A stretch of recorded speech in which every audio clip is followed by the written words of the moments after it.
அனைவருக்கும் வணக்கம். நான் உங்கள் 5ஆம் தலைமுறை ஜோதிடர் ராம்குமார் ராஜேந்திரன். நாம் இன்னைக்கு பார்க்க போகிற தலைப்பு, மேஷ ராசி அன்பர்களுக்கு உங்களுடைய ராசிக்கு 12ஆம் இடமான மீன ராசியில் நடைபெறவிருக்கும் சனி பகவானுடைய பெயர்ச்சி.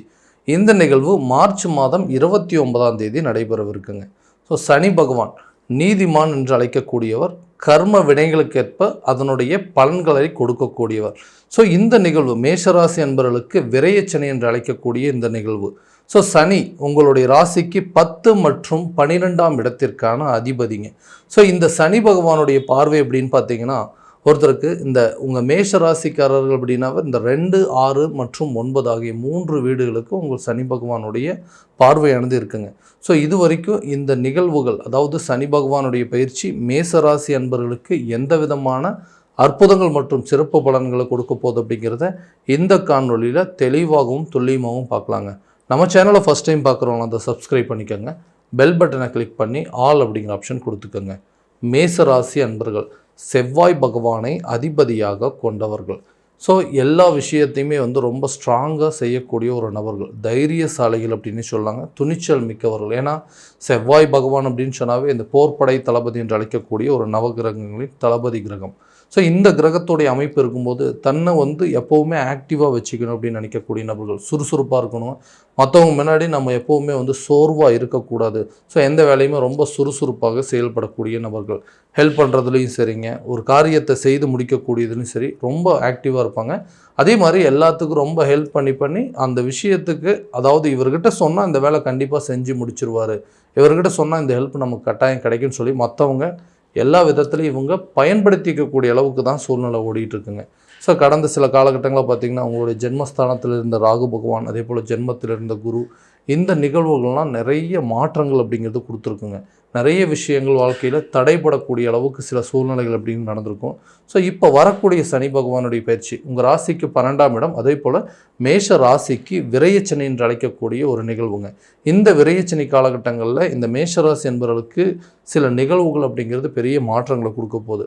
உதாரணமாக பார்த்தீங்க அப்படின்னா, எல்லா விஷயத்திலும், அதாவது ஒரு தொழில் ரீதியாக எடுக்கக்கூடிய முயற்சிகள், இந்த வெளியூர் சென்று தொழில் பண்ணுறவங்க, அதே போல் வெளிநாடு சென்று சில தொழில்கள் பண்ணிகிட்ருக்கிறவங்க, வெளிநாடு சென்று வேலை செய்யக்கூடிய நபர்களுக்கெல்லாம் இது ஒரு நல்ல ஒரு ஆப்பர்ச்சுனிட்டியாக இருக்க போதுங்க. ஏன்னா வெளிநாடு மற்றும் வெளியூர் சம்மந்தப்பட்ட அனுகூலங்கள் அப்படிங்கிறது நல்ல ஒரு பெனிஃபிட் அப்படிங்கிறது கொடுக்க போது, நல்ல லாபகரமான சில சூழல். ரொம்ப நாளாக ட்ரை பண்ணிகிட்ருக்குங்க, ஒரு வேலை விஷயமாக இங்கேருந்து ஃபாரின் போகணும் அப்படின்னு முயற்சி பண்ணிகிட்ருக்கேன், அது ஏதாவது ஒரு விதத்தில் தடையாகிட்டே இருக்குங்க. ஸோ கரெக்டான ஆப்பர்ச்சுனிட்டி எனக்கு கிடைக்கவே மாட்டேங்குது, எல்லா ப்ராசஸும் முடிஞ்சதுங்க, ஒரு விசா எடுக்க வேண்டியது, ஒரு ஒர்க் பெர்மிட், எல்லா விஷயங்களும் நடக்குதுன்னா கடைசி நேரத்தில் கை கெட்டினது வாய் கெட்டல. ஸோ இதுவே ஒரு சூழ்நிலையாக இருந்துகிட்ருக்கு. இனி வரக்கூடிய காலகட்டங்களாவது ஏதாவது மாற்றம் இருக்குமா, நான் செய்யக்கூடிய காரியங்களில் எனக்கு முன்னேற்றம் இருக்குமான்னு கேட்டிங்கன்னா கண்டிப்பாக இருக்குங்க. இந்த சனி பகவானுடைய பயிற்சியானது உங்களுக்கு விரைய மோட்சஸ்தானம், அதாவது விரயச்சனி என்று அழைக்கக்கூடிய. ஸோ நிறைய பேர் சொல்லிட்டு இருந்திருப்பாங்க, ஓகே விரயச்சனி வந்தது அப்படின்னா எல்லா விதத்துலையும் நமக்கு பாதிப்பு தான் இருக்க போது, எந்த ஒரு நல்ல சுப பலன்கள் அப்படிங்கிறது நடக்காதுன்னு சொல்லுவாங்க. அந்த மாதிரி கிடையாதுங்க. இதுவும் ஒரு விதமான சுப நிகழ்வுகளை கொடுக்கக்கூடிய சனி பகவான் தான். அதே போல் பார்த்திங்கன்னா அதிக செலவுகள் செய்கிறதுக்கு நிறைய வாய்ப்புகள் அப்படிங்கிறது வருங்க. எந்த செலவு செய்கிறோங்க, திடீர்னு அது ஒரு விரைய செலவாக இருக்குமா, இல்லை நஷ்டமாக இருக்குமா அப்படின்னு சொல்லி யோசிக்க வேணாம். செலவினங்கள் அப்படிங்கிறது கட்டாயம் கூடக்கூடிய ஒரு வாய்ப்பு இருக்குது. ஸோ அந்த செலவினங்கள் அப்படின்னு பார்த்திங்கன்னா ஒரு வீடு கட்டக்கூடிய ஒரு யோகமாக இருக்கலாம், அல்லது ஒரு வண்டி வாகனம் வாங்குவதற்கான சில வாய்ப்புகள் அப்படிங்கிறது இருக்குங்க.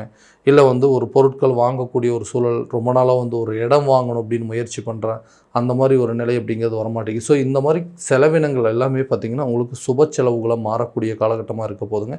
அதே போல் உங்களுடைய வருமானத்தை விட கொஞ்சம் செலவினங்கள் அப்படிங்கிறது கண்டிப்பாக கூடுதலாக தாங்க இருக்கும். ஸோ நீங்கள் நிறைய செய்யணும் அப்படின்னு சொல்லி நினச்சிட்டு இருப்பீங்க. அந்த செலவுகள் எல்லாத்தையும் ஒன்றுனா பார்த்து செய்யக்கூடிய ஒரு காலகட்டம். ஏன்னா எதுக்கெடுத்தாலுமே செலவு நடந்துகிட்ருக்குங்க. ஸோ இந்த பணத்தை எதுக்காக செலவு பண்ணுறேனே தெரியல அப்படின்னு சொல்லக்கூடிய அளவுக்கு சில சூழ்நிலைகள் வரும். அந்த நேரத்தில் அந்த செலவினங்களை கரெக்டான விதத்தில் பயன்படுத்தினீங்கன்னா அந்த செலவினங்களே உங்களுக்கு அது ஒரு லாபத்தை கொடுக்கக்கூடியது. அதாவது ஒரு செலவு அப்படின்னு சொல்கிறோம், அந்த செலவுகளே ஒரு முதலீடாக இருக்கலாம், ஒரு மூலதனமாக இருக்கலாம். அந்த முதலீடுகளும் மூலதனமும் நமக்கு ஒரு நல்ல லாபத்தை கொடுக்கக்கூடிய ஒரு காலகட்டங்கள். உடல் ரீதியாகவும் சில பாதிப்புகள் அப்படிங்கிறது கொடுக்கும். ஏன்னா உடலில் தேவையில்லாத சில மருத்துவ செலவினங்கள் அப்படிங்கிறது கூடுவதற்கான வாய்ப்பு இருக்குது.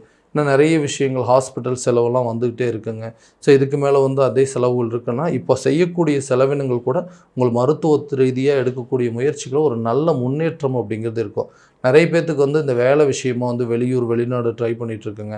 அதே நேரத்தில் அரசு சம்மந்தப்பட்ட அனுகூலங்கள், அதாவது கவர்மெண்ட் ஜாப்புக்காக எக்ஸாம்ஸ் எழுதிட்டுருக்கேன், இது ஏதாவது சான்சஸ் இருக்கான்னு கேட்டிங்கன்னா கண்டிப்பாக எக்ஸாம் சம்மந்தப்பட்ட, அதாவது எக்ஸாம் எழுதிட்டு ஒரு ரிசல்ட்டுக்காக வெயிட் பண்ணுறவங்களும் சரி, அதே போல் எக்ஸாமுக்கு ப்ரிப்பேர் பண்ணிகிட்டு இருக்கக்கூடிய நபர்களுக்கும் சரி, இந்த காலகட்டங்களில் உங்களுக்கு ஒரு நல்ல சுப செய்திகள் அப்படிங்கிறது உங்களுக்கு வரும். ஸோ நீண்ட நாட்களாக இருந்து வந்த திருமண தடைகள் அப்படிங்கிறது கண்டிப்பாக விலகுங்க. வரக்கூடிய காலகட்டங்களில் மார்ச் 29ஆம் தேதிக்கு அப்புறம் நீங்கள் எடுக்கக்கூடிய முயற்சிகள், ரொம்ப நாளாக திருமணம் அப்படிங்கிறது டிலே ஆகிட்டுருக்குங்க, எனக்கு வந்து திருமண வரன்கள் அமையலைன்னு சொல்கிறவங்களுக்கும் நல்ல ஒரு வாய்ப்பாக இருக்க போகுது. ஸோ சுப செலவுகள் செய்யக்கூடிய ஒரு காலமாக இருக்க போதுங்க. அதே நேரத்தில் இந்த காதல் சம்மந்தப்பட்ட விவகாரங்கள், லவ் பண்ணிகிட்ருக்கோம் ரொம்ப வருஷமாக வந்து அது மேரேஜ் வரைக்கும் கொண்டு போக முடியலைங்க, நிறைய பிரச்சனைகளே வந்துட்டுருக்கு, சண்டை சச்சரவுகள் ரொம்ப ஜாஸ்தியாக இருக்குது. ஸோ இந்த காதல் அப்படிங்கிறத திருமண நிகழ்வுக்கு கொண்டு போக முடியுமா, இது எங்களுக்கு வந்து நல்ல ஒரு மன வாழ்க்கை அமையுமான்னு கேட்டிங்கன்னா கட்டாயமாக திருமணம் சம்மந்தப்பட்ட யோகங்கள் இருக்கக்கூடிய காலமாக இருக்க போதுங்க.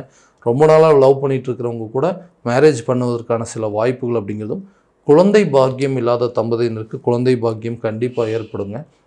சார் நீண்ட காலமாக வந்து மருத்துவ முயற்சியெல்லாம் எடுத்துகிட்ருக்குறோங்க, ஏதோ ஒரு காலகட்டங்களில் எல்லா விஷயமும் நாங்கள் எடுக்கக்கூடிய ஒவ்வொரு ஸ்டெப்புமே வந்து ஃபெயிலியர் ஆகவே போயிட்டுருக்கு, திடீர்னு தடைகளாக வருதுங்க, இல்லை வந்து குழந்தை வந்து கருக்கலைப்பு ஏற்படுது, ஆட்டோமேட்டிக்காக வந்து அபோர்ஷன் ஆயிடுதுங்க.